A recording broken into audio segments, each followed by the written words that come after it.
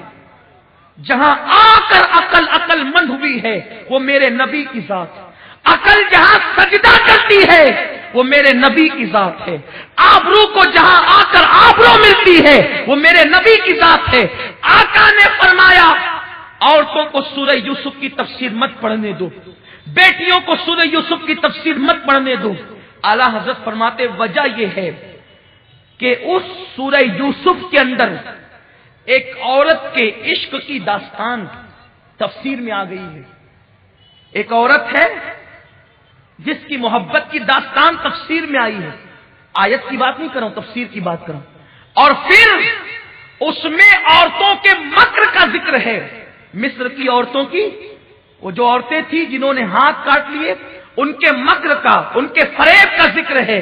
کہیں ایسا نہ ہو کہ تفسیر میں ان عورتوں کے مکر کا ذکر پڑھ کر تمہاری بیٹیاں بھی مکر کا شکار ہو جائے۔ اگر قرآن کی تفسیر میں عورت کا مکر ہو تو میرے رسول بیٹیوں کو اس کی تفسیر پڑھنے سے منع کر دیں۔ اگر قرآن کی تفسیر میں کسی بچی کے، لڑکی کے عشق کا تذکرہ ہو، میرے نبی بیٹیوں کو اس کی تفسیر پڑھنے سے منع کر دیں۔ انٹرنیٹ پر کسی زلیخا کی محبت کی داستان نہیں ہے۔ زلیخا تو بڑی پارسا تھی، زلیخا کی عظمت پر میرے ماں باپ کی عزت قربان ہے، قوم کی بیٹیوں کی آبرو قربان ہے۔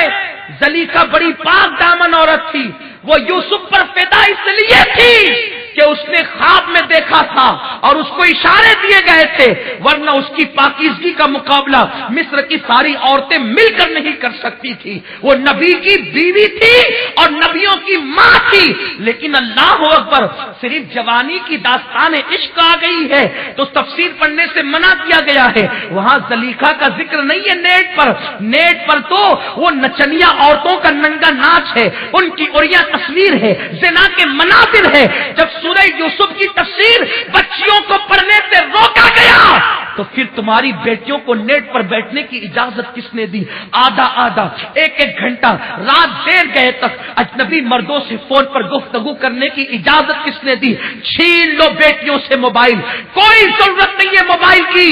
اپنی بیٹیوں کے ہاتھ میں موبائل کی بجائے تسبیح تھما دو، بیٹیوں کے ہاتھ میں انٹرنیٹ کی بجائے سورہ نور کی تفسیر ان کو دے دو۔ بیٹیوں کو معاذ اللہ پھدکنے اور پارکوں میں گھومنے کی اجازت دینے کی بجائے ان کو مصلی پر بٹھا دو۔ خدا کی قسم، بیٹی کردار فاطمہ کا آئینہ دار بنے گی تو اس سے پیدا ہونے والا بچہ ڈاکو، لٹیرا، زانی نہیں بنے گا، بلکہ امام حسین کا کردار لے کر وہ پیدا ہوگا۔ آج ضرورت ہے کہ بیٹیوں کو پھر 1400 سال پیچھے لوٹنے کی، لوٹو پیچھے، 14 صدیاں پیچھے لوٹو پیچھے، صحابہ کے دور میں لوٹو، تابعین کے دور میں لوٹو، تبع تابعین کے دور میں لوٹو۔ یارو مجھے حیرت ہوتی ہے، جس نبی نے عورتوں کو مسجد میں آنے سے روکا، حدیث پاک تو ہے اللہ کی بندیوں کو مسجد میں آنے سے مت روکو، لیکن ایک حدیث پاک اور ہے، اور اس طرح کی بہت سی حدیثیں۔ ایک عورت آئی، عرض کی آقا میں آپ کے پیچھے نماز پڑھنا چاہتی ہوں، آپ کی امامت، آپ امام ہو، لوگ آپ کے پیچھے نماز پڑھے ہو تو میں بھی پڑھوں۔ خدا کی قسم، امام الانبیاء کی ابتدا جس کو مل جائے اس کی شان کیا ہو۔ آقا نے فرمایا اے عورت، میرے پیچھے نماز پڑھنے سے، میری مسجد میں نماز پڑھنے سے بہتر ہے کہ تو اپنے گھر میں نماز پڑھ۔ نبی پاک نے اپنی ابتدا اور اپنی مسجد سے بہتر عورت کی عزت کی خاطر گھر میں نماز پڑھنے کا حکم دیا۔ تو جس اسلام کے قانون نے عورت کو مسجد میں آنے کی بجائے گھر میں نماز پڑھنا افضل قرار دیا، اس مذہب کی عورتیں سنیما دیکھنے کہاں جاتی؟ سنیما گھر جاتی، مساج کرانے مساج گاہوں پر جاتی، سروں کو سنوارنے بیوٹی پارلر میں جاتی ہے۔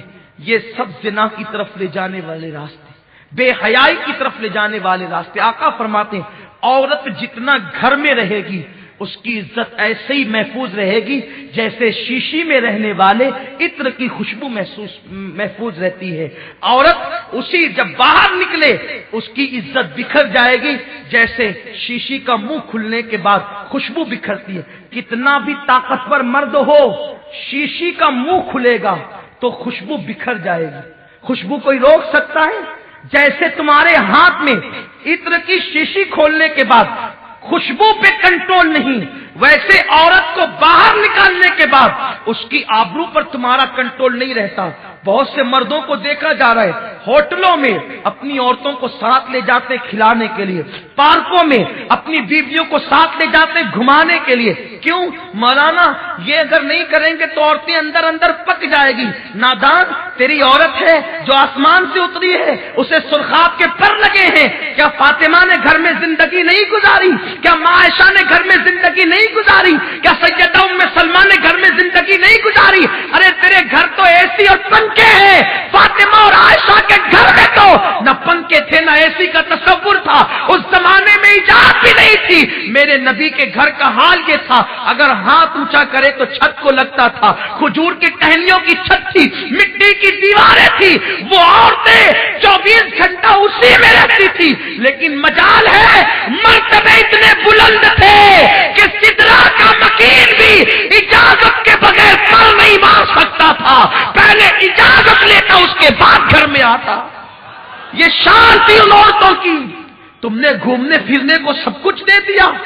یاد رکھو میرے رسول نے فرمایا عورت کے لیے عیادت سے بہتر، میت میں شرکت سے بہتر، تعزیت کی محفل میں بہتر اپنے گھر میں رہنا ہے۔ تعزیت عیادت کیا ہے؟ آقا فرماتے ہیں جب تم بیمار کی عیادت کے لیے جاتے ہو ہر قدم پر 1 سال کی عبادت کا ثواب ملتا ہے۔ بیمار کی عیادت کے لیے جاتے ہو اللہ کی رحمت میں نہاتے ہو، اور جب بیمار کے پاس بیٹھتے ہو اللہ کی رحمت میں گوتا لگاتے ہو۔ اتنی فضیلت ہے بیمار کی عیادت کی۔ آقا فرماتے ہیں بیمار کی عیادت سے زیادہ عورت کو گھر میں پردے میں رہنے میں ثواب ملتا ہے۔ عورت کا حال یہ ہے، عورت سراپا عورت ہے۔ کاش ہم اپنی بیٹیوں سے موبائل واپس لے لیتے یہ کہہ کر بیٹی تیری خواہش سے زیادہ تیری عزت محترم ہے۔ انٹرنیٹ پر انہیں بیٹھنے سے منع کر دیا جاتا، بیٹی انٹرنیٹ پر تیری خواہش سے زیادہ تیری آبرو محترم ہے۔ میرے پیارے آقا علیہ السلام کے پیارے دیوانوں، بس اپنی گفتگو کو اختتام کی طرف لے جاتے ہوئے عرض کروں اللہ اکبر۔ یاد رکھیں زندگی میں میری بہنوں کیس موڑ جائے، کیسی وقت آ جائے، کبھی پاک دامی کامن نہ چھوڑنا، کبھی حیا کامن نہ چھوڑنا۔ کتنی مصیبت ہے، کتنی بھی پریشانی جائے سب کو برداشت کرنا، لیکن آپ کو لٹنے دینا سب سے قیمتی سرمایہ تمہاری آبرو ہے، تمہاری عزت ہے۔ میرے اللہ نے تمہیں کرے سے بند کیا ہے، اس سے ادمات کر دی ہے، میرے قدموں میں الجنت سمیٹ رکھ دی ہے۔ میرے نبی نے فرمایا الجنت تحت الامہات، جنت تمہارے قدموں کی نیچے، ہمارے قدم میں جت کٹائی۔ بہن تو جتی حالت فرماتے تو نہ گھر آئے اس کے گھروں کو دو اور وہ کے گھر چھے دے دو جب تک ہمارے میں رہے اللہ رحمتوں اور برکتوں کا نزول رہے۔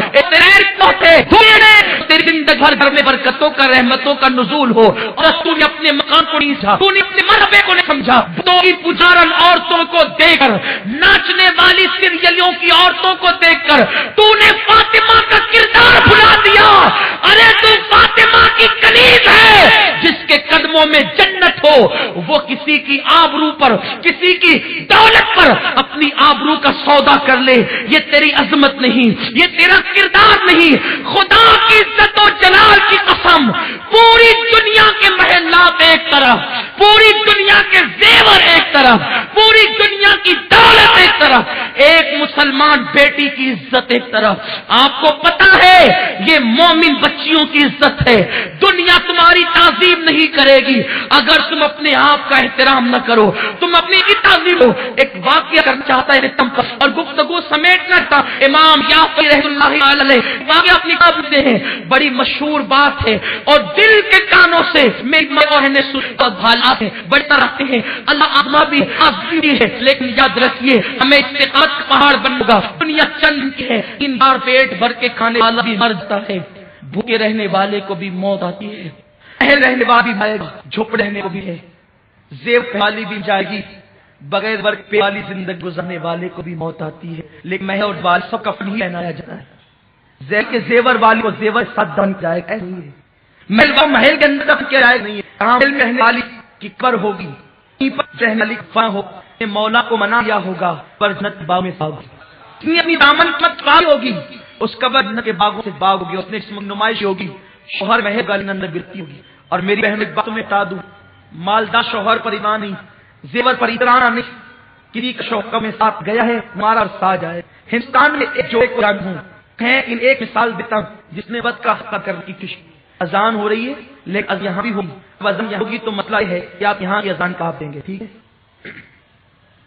بہت مشہور نبی ہے، شوہر نے ہزار محبت کوشش کی، وہ شوہر ہے اس کا رائے جان ہے، لیکن آپ کو پتا ہے رائے جان ہے بن شروع کیا ممتاز کے لیے، شاید ممتاز کے لیے محل بنانے کو کم و بیش 22 سے 23 سال کا عرصہ لگا، اس عرصے میں ممتاز مر گئی، جس کے لیے محل بن رہا اس نے دیکھا بھی نہیں، لیکن حیرت ہوتی ہے جو بیوی کے لیے تاج محل بنائے، اتنا اس زمانے میں جب تاج محل بنانے کی بات انجینئر سے کی شاہجہاں نے، اور اسے ایک دم اخلاص کے ساتھ اپنی بیوی کے لیے بنانے کا ارادہ کیا تھا، تو انجینئر سے کہا تھا کہ کتنا بجٹ ہوگا، تو روزانہ کئی اشرفیوں کے تھیلیاں، بڑے بڑے تھیلے لے جاتا اور لے جا کر کے دریا میں ڈال دیتا، دریا میں ڈال دیتا، دریا میں ڈال دیتا، کسی نے آ کے شاہجہاں کا پیسے لے جا کے دریا میں ڈال دیتا ہے، شاہجہاں نے پکڑا، کیا ہے میری دولت کو پانی سمجھا ہے، دریا میں ڈال دیتا ہے،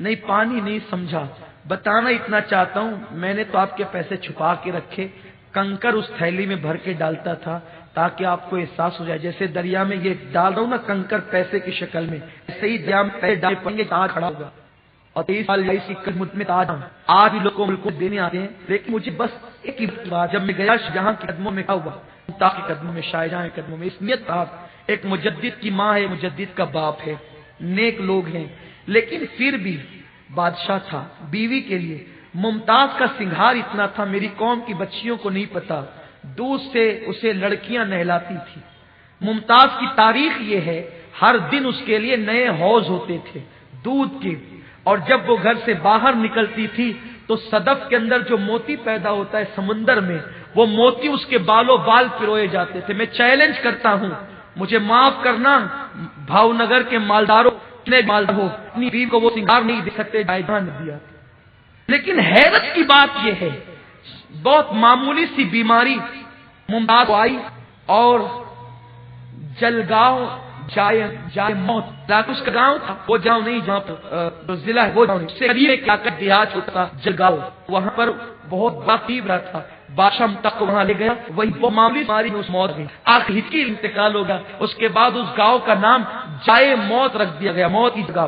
پھر برہان پور میں آؤ خانہ بنایا گیا اور سالے لگا ممتاز کو رکھا گیا، جب تاج محل بنے تو اس وقت اس کو جو ہے وہاں رکھا جائے گا۔ حیرت ہے جو بیوی کے لیے تاج محل آتا تھا کے علاج کرنے کے لیے گئے تھا، مسئلے لگا کے آؤ خانے میں رکھا تھا، اب بیوی کو دفن ہونے میں برسوں بچے تھے، شاہجہاں نے فیصلہ کیا کہ میں دوسری بیوی کے ساتھ شادی کرنی۔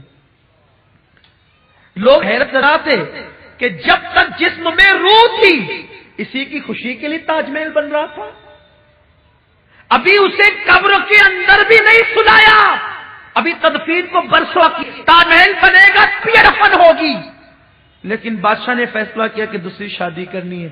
اور آپ کو یہ بھی حیرت ہوگی کہ ابھی ممتاز دفن بھی نہیں ہوئی تھی میری بہنوں کہ شاہجہاں کے گھر میں دوسری بیوی آ چکی، بیوی نہیں بلکہ بیویاں آ چکی تھی۔ تم نے کس سے دل لگایا ہے؟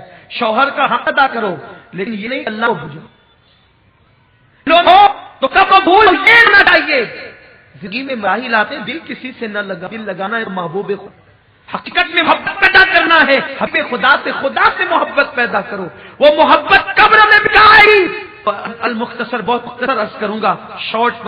امام یعقوب فرماتے ہیں دو دوست تھے، آپس میں محبت تھی، الفت تھی، لیکن اتنی گہری دوستی کہ ایک دوسرے کا راز پودا تھا۔ ایک دوست کیفیت پوزن یہ تھی کہ وہ اپنے ہاتھ کو آگ کے اندر ڈال دیتا تو آگ اسے ہاتھ پہ نہیں کرتی، آگ کا کوئی اس کے ہاتھ پہ نہیں ہوتا۔ دوست نے پوچھا یار یہ بتا، تو آگ کے اندر جلتے انگارے ہاتھ ڈال لیتا ہے لیکن آگ نے ہاتھ ایسا کیوں نہیں کرتی؟ وجہ ہے دوست نے کہا طویل داستان ہے، پھر کبھی سن گے۔ اس نے کہا نہیں، یہ کیا دوستی ہے کہ دوستی بناتا ہے راوی چھپا رہا ہے۔ دوست تو وہ نہیں ہوتا جس سے راز چھپتے ہیں، دوست تو وہ ہوتا ہے جس کے سامنے کوئی راز نہیں تھا۔ بتانا بھائی کیا بات ہے؟ اس نے بتا دے مجھے معلوم کہ میں مال ہوں، میں پہلے مال تھا، میرا باپ مالدار تھا۔ ہوا یہ کہ میں جوانی پر رکھا اور میں صورت لانے میں جو بھی جوانی طاقت کو سب دی۔ ہوا یوں کہ ایک رات ایک شب میں گرمی کے موسم میں اپنی ٹیری پر بالا خانے پر ٹہلنے کی رات کو گیا تھا تو میں نے کیا دیکھا کہ میرے سامنے والے گھر میں اس کے ٹیرس پر اس کے بالا خانے پر ایک خوبصورت لڑکی ٹہل رہی ہے۔ اس کا چہرہ چاند میں ایسا چمکتا نظر آیا کہ میں دل دے بیٹھا، اس سے پیار ہو گیا۔ میں نے اس کو کہا اے لڑکی، میں تیرے قدموں دولت کا انبار لگا دوں گا، بس میں جو چاہتا ہوں تو کر لے۔ لڑکی نے میری ایک نہ سنی، دن گزرتے گئے، رات گزرتی گئی، زندگی تمام ہوتی گئی، حالانکہ یہ کہ میں نے کوئی دن سر نہ چھوڑی، کوئی رات کسر نہ چھوڑی، میں ملے کوشش کر دولت لالچ تھا، ماں کی لالچ تھا، ہر چیز کی میں لالچ تھی، لیکن وہ لڑکی سے نہ ہوئی، اس نے میری ایک نہ سنی۔ اس لیے وہ بیٹی کی پرورش مصطفیٰ کریم صلی اللہ علیہ وسلم کی تعلیمات میں ہوئی تھی۔ کی زمانت کا چندوں کے اس کی شادی ہوگی، کس اتفاق سے لڑکی شادی ایک غریب مزدور گھرانے ہوگی، اور پھر ہوا کہ اللہ اکبر وہ ماں بھی بن گئی، بلکہ اس کے تین بچے ہو گئے۔ ایک وقت وہ آیا کہ ہمارے علاقے میں قحط سالی چھا گئی، قحط کا زمانہ آ گیا، اور جب قحط کا زمانہ آیا تو پھر میرے باپ نے مجھ سے کہا بیٹے اس وقت غریب بیچارے بھوکے مر رہے ہیں، غریب بے چین اور بے قرار ہے، ایک کام کر کہ تو یہ اناج جو ہے وہ غریبوں میں تقسیم کر، کھانے پینے کی چیزیں غریبوں کے حوالے کر، تاکہ ان کو پریشانیوں سے نجات ملے، انہیں تکلیفوں سے نجات ملے۔ کہتا ہے وہ جوان اے بھائی میں بیٹھا ہوا تھا اور لوگوں کو اناج اور کھانے پینے کی اشیاء تقسیم کر رہا تھا، ایسے میں اس قطار میں نے دیکھا جس میں جاتا تھا وہ بھی قطار میں کھڑی تھی۔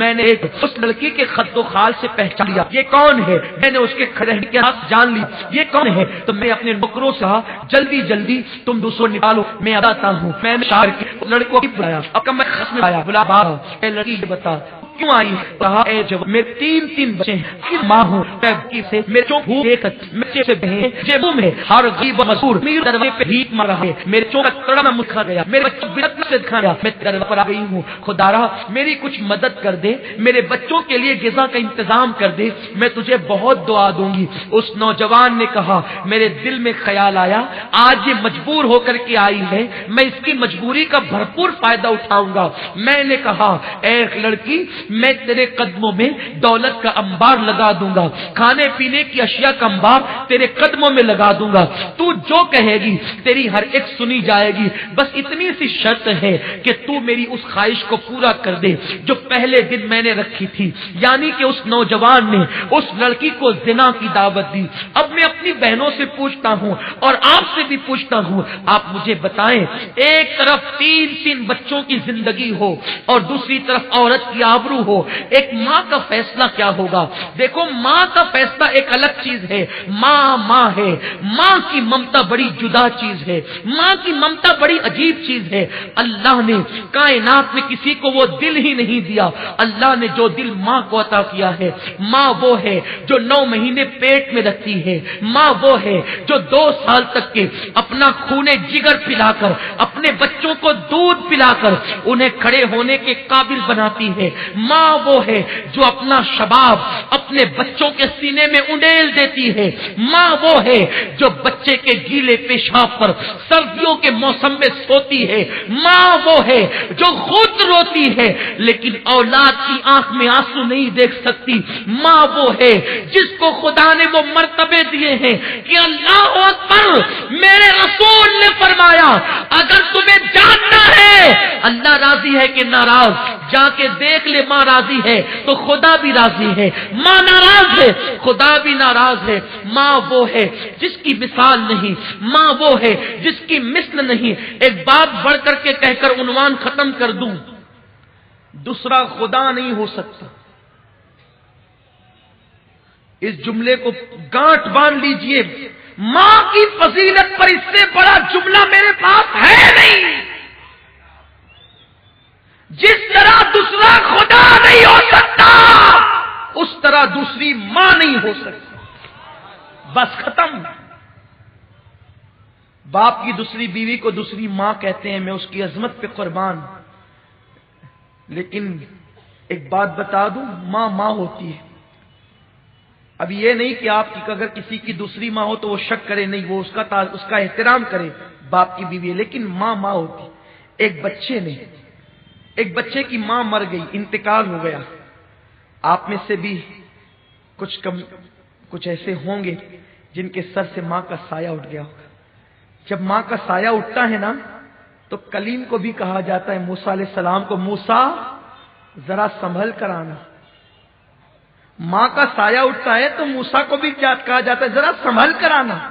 کہتے ہیں کلیم اللہ پہلی بار تو نہیں آتا، آج سنبھلنے کا حکم کیوں ہے؟ کہا موسیٰ کل تک تیری ماں زندہ تھی نا، تو نکلتا تھا تو آنچل پسار کے دعا کرتی تھی، اللہ میرے موسیٰ کی حفاظت فرما۔ اب ماں چلی گئی ہے دنیا سے، تیرے پیچھے کوئی دعا کرنے والا نہیں ہے، کلیم ذرا سنبھل کر آنا۔ ماں یہ ہے۔ ایک بچے کی ماں کا انتقال ہو گیا، ماں مر گئی، باپ نے دوسری بیوی کی۔ ایک دن چھوٹا سا بچہ معصومیت کے ساتھ باپ کے سامنے بیٹھا ہے، داغ یتیمی لے کر۔ باپ نے پوچھا، بیٹا تیری پہلی ماں اچھی تھی کہ دوسری؟ ماں ایک ہی ہوتی، کہنے کو دوسری ہے لیکن ماں ایک ہی ہوتی، ممتا ایک ہی ہے، دل ایک ہی ہے، پیار ایک ہی ہے، پیٹ میں رکھنے والی وہی حقیقی ماں ہے، باقی سینکڑوں مائیں بن سکتی ہیں۔ بیٹے تیری پہلی ماں اچھی تھی یا دوسری ماں؟ بیٹے نے کہا، ابا میری پہلی ماں جھوٹی تھی۔ جو ماں مر گئی نا، توجہ سے سن لے جن کے گھروں میں مائیں ہیں، جو پہلی ماں مر گئی نا جو حقیقی تھی وہ جھوٹی تھی، اور میری دوسری ماں سچی ہے۔ باپ نے پوچھا کیسے بیٹا؟ کہا ابا جب اسکول نہیں جاتا تھا نا تو کہتی تھی اسکول نہیں جائے گا نا تو ماروں گی، کھانا نہیں دوں گی، شرارت کرے گا نا بھان دوں گی، کھانا نہیں دوں گی، لیکن وہ میری ماں جھوٹی تھی۔ شرارت کرنے پہ کہتی تھی بھان دوں گی، کھانا نہیں دوں گی، لیکن میں اتنی شرارت کر کے آتا تو باندھتی نہیں تھی، بھوکا نہیں رکھتی تھی، سر پہ ہاتھ پھیر پھیر کر اپنے ہاتھ سے کھلاتی تھی۔ بچہ اسے کیا سمجھ ہے؟ تو کہتا ہے وہ جھوٹ بولتی تھی، باندھنے کے لیے کہتی تھی، باندھتی نہیں تھی، سر پہ ہاتھ پھرا پھرا کے کھلاتی تھی، کہتی تھی کھانا نہیں دوں گی، پھر بھی کھلاتی تھی۔ جب منہ پھیر لیتا تھا بس پیٹ بھر گیا تو کہتی تھی میرے بیٹے 2 لقمے اور کھا لے، ایک اور لے لے، میرے بچے اور لے لے۔ تو وہ میری ماں جھوٹی تھی، کہتی تھی باندھوں گی، ماروں گی، کھانا نہیں دوں گی، لیکن نہ کبھی مارا، نہ کبھی باندھا، نہ کبھی کھانے سے روکا، بلکہ لاڑ لاڑ سے کھلا۔ دوسری ماں بڑی سچی ہے، جب کہتی ہے نا ماروں گی بہت مارتی۔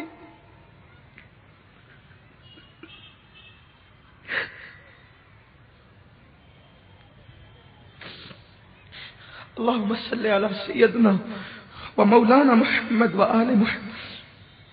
دوسری ماں بڑی سچی ہے، کہتی ہے نا ماروں گی تو بہت مارتی ہے، کہتی ہے نا کھانا نہیں دوں گی تو پھر دن بھر بھوکا رہتا ہوں، کھانا نہیں دیتی۔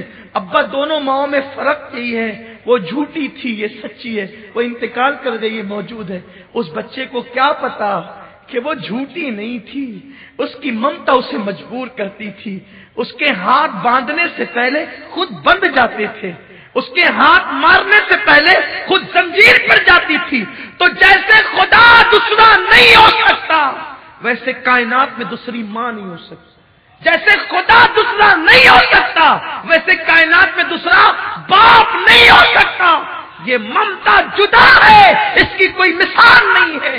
اسی لیے اللہ نے جہاں اپنی وحدانیت کا ذکر کیا، وہیں پر ماں باپ کا بھی تذکرہ کیا۔ بل اللہ خدا ہونے میں وحدہ لا شریک ہے، ماں باپ ہونے میں وحدہ لا شریک ہے۔ تو ماں تھی، تین بچوں کی جان ایک طرف ہے۔ اب ممتا سمجھ میں آ گئی ہوگی، یہ اشارہ، میرا عنوان ماں نہیں ہے، اشارہ دے رہا ہوں۔ اس نے کہا زنا کر میرے ساتھ، ورنہ سن لے سب کو سب ملے گا، تجھے کچھ نہیں ملے گا۔ اس نے کہا اللہ سے ڈر، اللہ نے تجھے دولت دی ہے، زنا مت کر، لذت کے لیے گناہ مت کر، لذت چلی جائے گی، گناہ باقی رہ جائے گا۔ اس نے کہا یا زنا کر یا چلی جا۔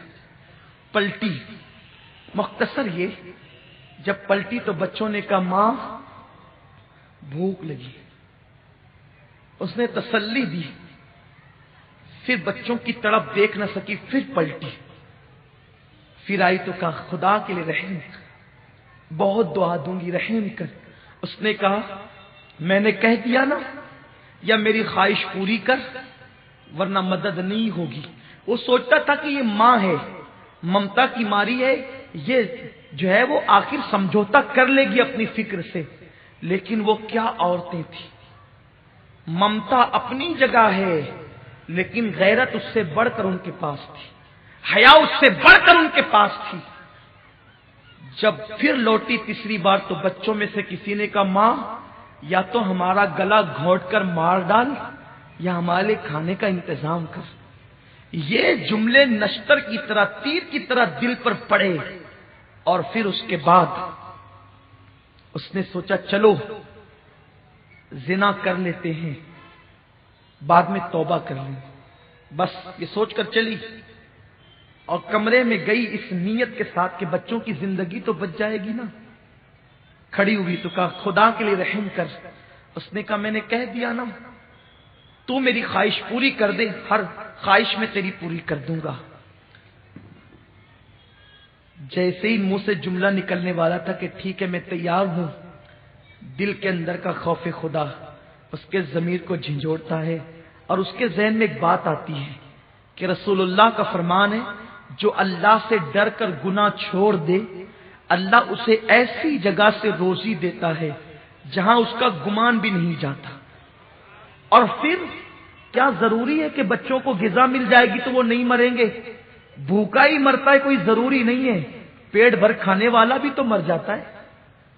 تو اس نے کہا اے نوجوان سن لے، اپنے ایک ایک بچے کو تڑپ تڑپ کر مرتا تو دیکھ لوں گی، لیکن کبھی اپنی اللہ کی نافرمانی نہیں کروں گی، دامن غیرت پر کبھی زنا کا دھبا لگنے نہیں دوں گی، اور اب کی بات میں واپس بھی نہیں آؤں گی۔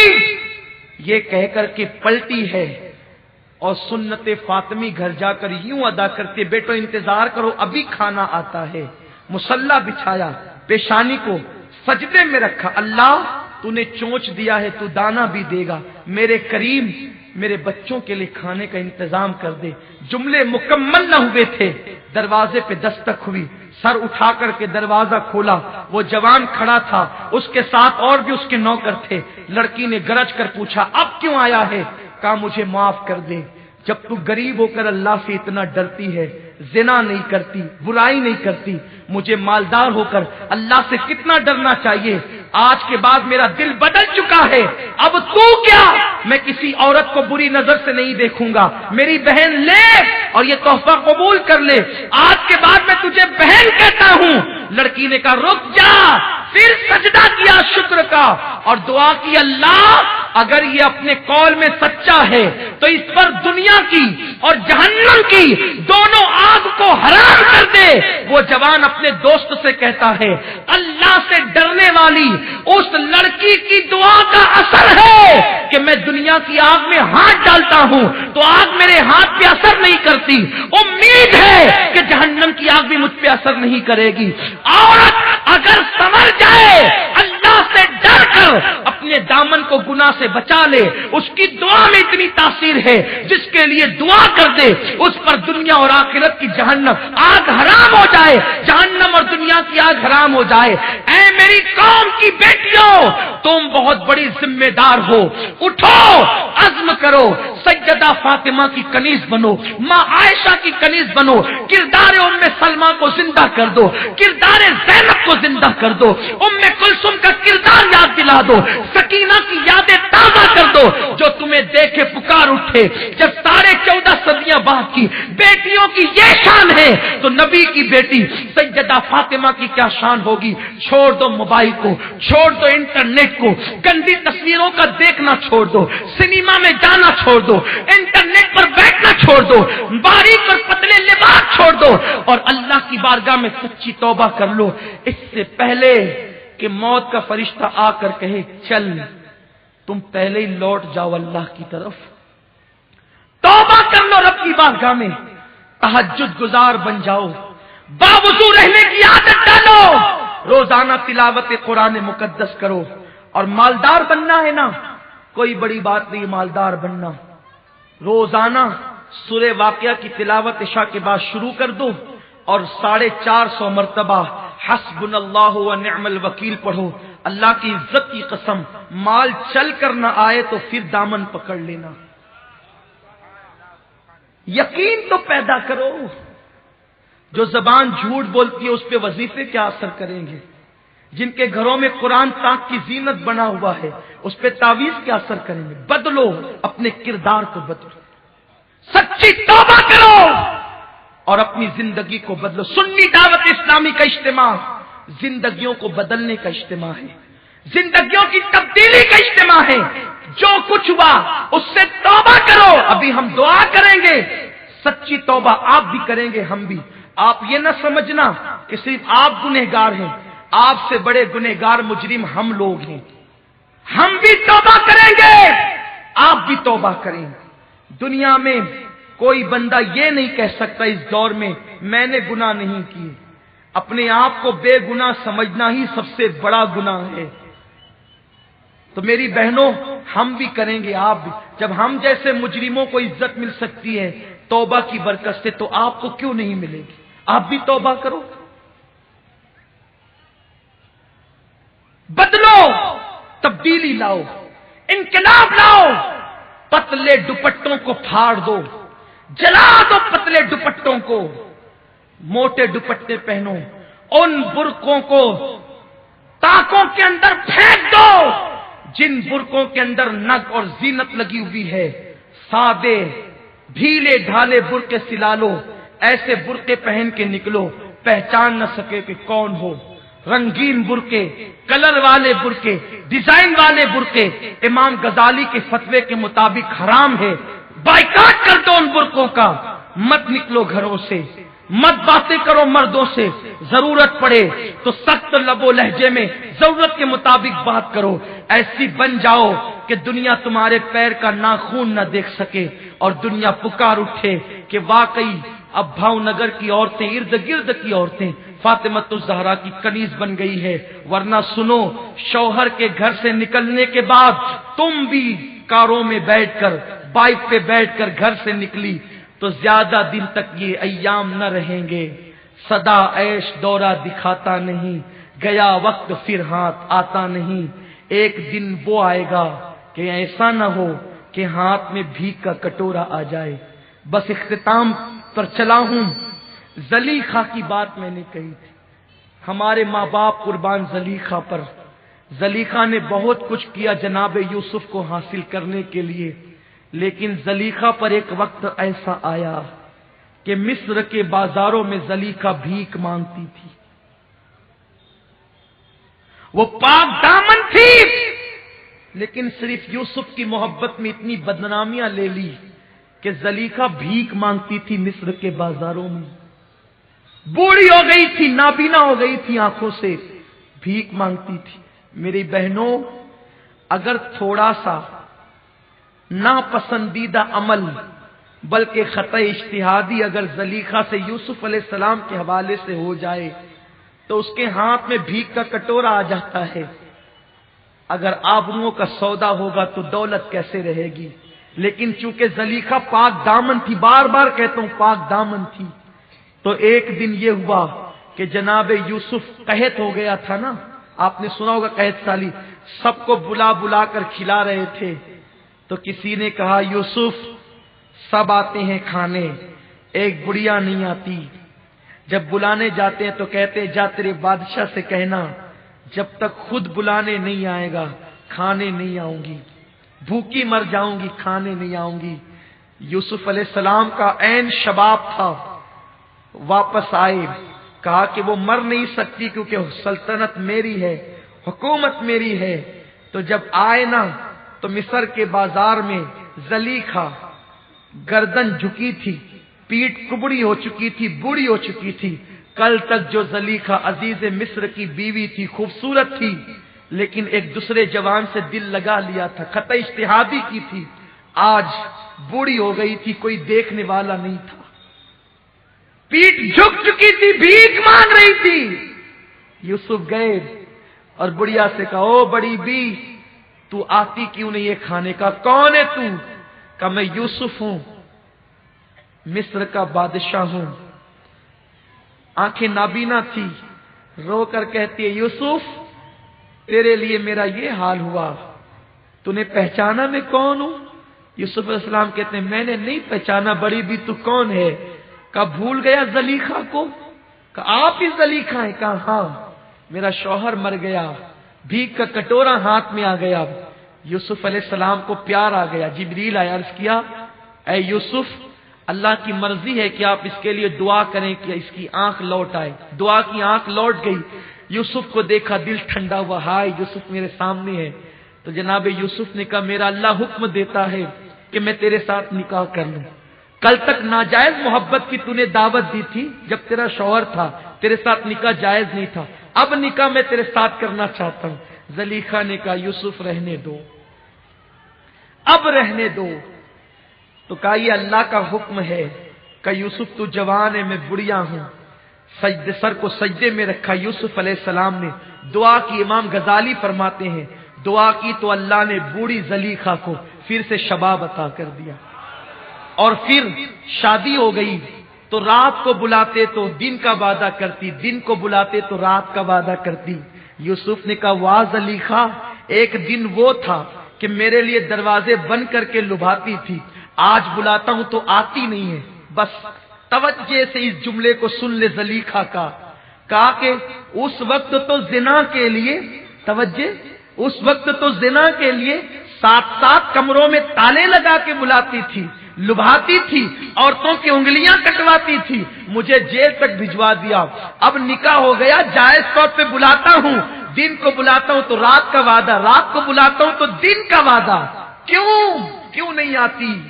جواب دیا زلیخا نے جب تک دل میں یار نہ بسا تھا تو تیری محبت میں گرفتار تھی، اب جو یار کے جلوے بس گئے تو اب کوئی چاہیے ہی نہیں۔ یہ مقام پر پہنچتا ہے بندہ جب خدا کا جلوہ، اس کے محبوب کی محبت دل میں بستی ہے۔ لیکن چونکہ ابھی تک زلیخا نے توحید کا مزہ نہ چکھا تھا تو یوسف علیہ السلام کو زنا کی دعوت دیتی تھی۔ تو اس لیے اللہ کی محبت دلوں میں پیدا کرو، خدا کا خوف، اس کے محبوب کی محبت، سچی توبہ کرو، دل خودی گناہوں سے اچاٹ ہو جائے گا، گناہ کی محبت دلوں سے نکل جائے گی۔ اللہ پاک مجھے آپ سب کو توفیق عطا فرمائے۔ دوران گفتگو اگر کوئی غلطی ہو تو اللہ معاف فرمائے۔ کوئی بہن اٹھ کر کے نہیں جائے گی، اب اصل وقت آتا ہے مانگنے کا، اب اصل وقت آتا ہے توبہ کا۔ اے آنسو بہانے والی میری بہنوں، سب کے لیے آنسو بہائی ہو، اب اپنے گناہ پر بھی آنسو بہا لو، زندگی میں انقلاب آ جائے گا۔